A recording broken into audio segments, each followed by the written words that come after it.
Hey, Calvin, good morning. Good morning. You played Ramone 18 minutes against Butler. How much, can his energy mean for this team and this group? Well, I think that's what Ramon does best. He's been around, um, knows how it works around here. He's a tough kid. He's learned to make better decisions with basketball.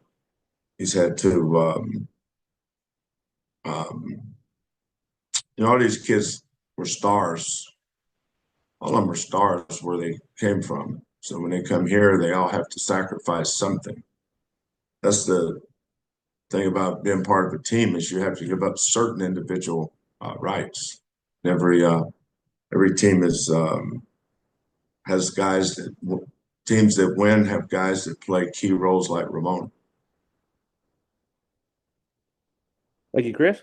We'll go to Greg Bailey with KTRK TV. Greg, please go ahead. Kelvin, good morning. I'd love to follow up on that. I know that in many ways this has not been an easy road for Ramon. What does it tell you about him as a person, perhaps, that he has fought through that and stuck around to be a part of what looks like a special group in an era when a whole lot of young people don't do that? Yeah, no, that's a great observation. Um, well, first of all, Ramon comes from a great family. His dad was all everything football player at University of Pittsburgh, played in the NFL. So his family comes from a pro background. His younger brother is going to be one of the first five guys drafted in the Major League Baseball draft here in a couple of years. So his family is unbelievable. Um, but Ramon is a winner. When he was a freshman, we had all those injuries. Tremont Marcus Sasser went down. He was just coming off of tendon surgery at the top of his hand, um, and just got thrust in there. And we had to make it work. And it worked because of Ramon's willingness to play his role. And I think he was first team all conference in his role. He's a great teammate, hard worker. He takes pride in playing on that white team every day, which goes against our first unit. And then when he's on the uh, red unit, he brings an energy that team needs. So it's a blessing for me to have Ramon. Thank you, Greg. We'll go to Cameron Albergo with the Cougar. Cameron, please go ahead, ma'am. Hi, Coach. Hi. When I spoke to Emmanuel last week, he seemed pretty down. How would you say his ability to bounce back after tough weeks has evolved since you first started working with him? Emmanuel? Yes. Um, well, Emmanuel, again, he's another kid that comes from a pro background. His mother was the Canadian female athlete of the decade. His dad played professional basketball for 16 years in Israel. Um, he's a tough kid. He embodies a lot of what we think is important. Um, he wasn't the only one that was down after we got back from Vegas. We were all down. So don't read a whole lot into that. But um, he's gotten better every year he's been here. He had that catastrophic, traumatic leg surgery that, a lot of people weren't sure he'd ever play again. So he finished his senior year in high school early, took a medical red shirt his first year, and then each year he's progressively gotten better. Um, but, his practices leading up to the last game were a lot more focused on what he has to do. Uh, I didn't think any of our guys played very well. And JoJo might have been the only guy, he and LJ probably against Alabama. Um, but I thought the way we bounced back after the San Diego State game was more like the kind of team we are. But you learn not to overreact to anything. Teams lose games. I don't care what level. They all lose games. They all miss shots. They all screw up. Is how you react to those things. You know, it's 10% of what happens to you, but 90% how you react to it. So he, Emmanuel has a lot of winner in him. He reacted the right way. Thank you. Thank you, Cameron. You're welcome. Back to Chris Baldwin, please. Chris, go ahead. Kelvin, does this team need to find ways to get to the free throw line more? And you know, is Well, some teams aren't capable of doing that. You know, it's easy to sit there behind whatever you sit behind and say, here's what we need to do, or here's what we need to do, or here's what we need to do. And the people that actually do it for a living is probably thinking the same way, has already thought of ways to do it. You know, we don't have a lot of guys that can get to the rim. So we're more of a shot making team, and we're pretty good at that. We probably need to screen to get downhill more though than you know, we don't have a lot of guys that just can beat you naturally off the dribble. And that's where you get fouled, is in the paint. You know, we're still working at that. Emmanuel can get to the free throw line. He's had games where he's been 7 or 8 or 9 times. But, you know, you play the way, you know, the biggest decision a coach has to make is he takes his personnel, he looks at it and says, what's the best way that this team can succeed? And if you look at what we've done around here for the last 7 years, I think we've done pretty good. Thank you, Chris. We'll go back to Greg Bailey, please. Greg, go ahead. Kelvin, maybe along those lines, do you start each season with a roadmap of, hey, we would, knowing the foundation of your program is always in place, do you say by late November, I'd like this team to be here with these particular facets of our game, or does this kind of evolve naturally as the personnel changes year after year?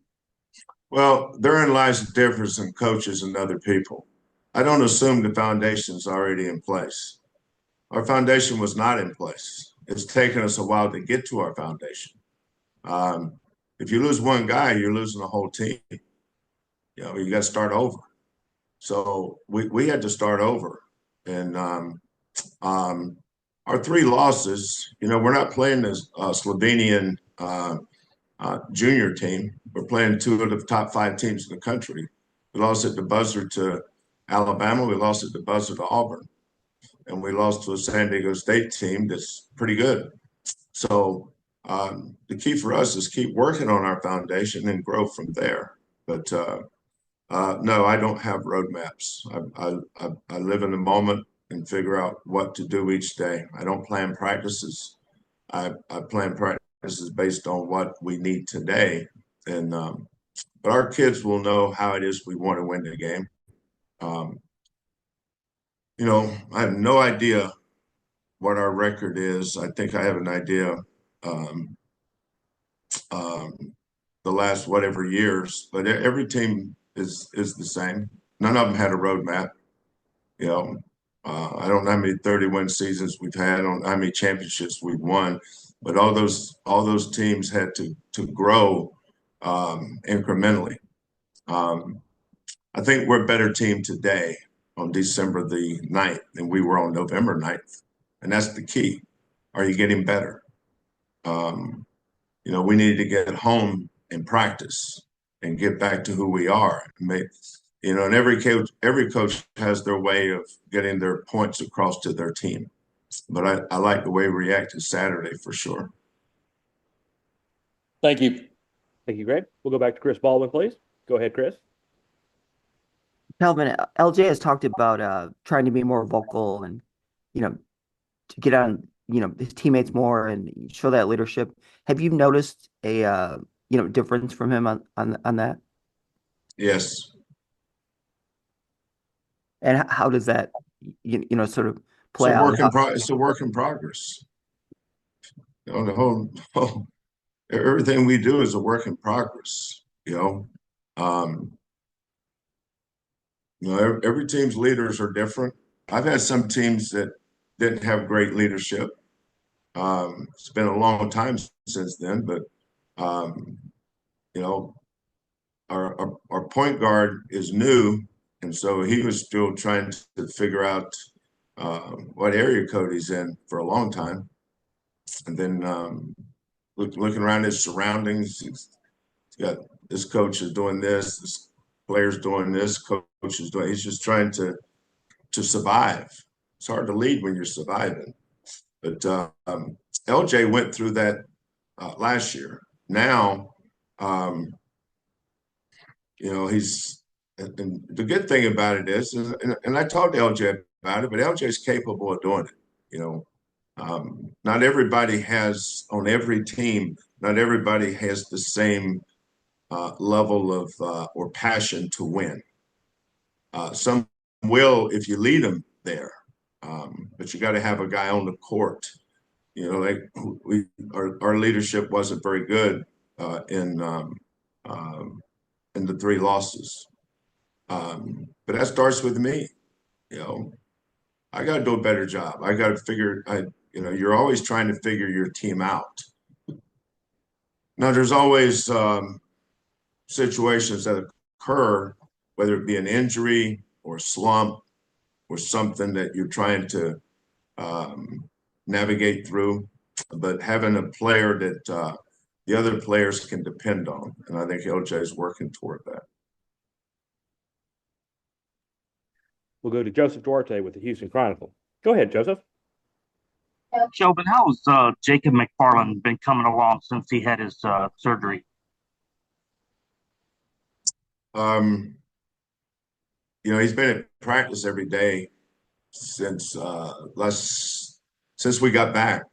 He did not go to on the trip with us, but since then, and our kids love Jacob. I mean, we have such a tight-knit group, but that injury had a compound fracture of his leg is tough. I mean, that's tough, but he's been doing good. We're lucky to have John Houston and Alan Bishop.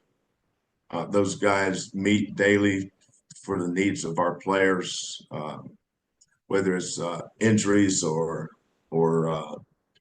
weight gain, strength gain, power gain, whatever. Those 2 guys are pros. We're very blessed to have John and Alan Bishop. But Jacob's mother, Jacob is some Rancho Ventura out in Southern California, but his mother was out here with him from the day after the surgery. All the coaches were with him through the surgery until after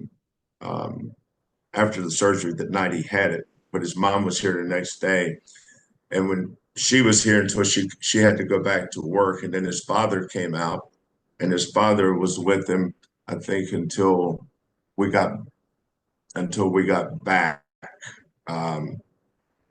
Maybe a few days after that. But Jacob is in a good place. You have to really, really focus on their mental well-being.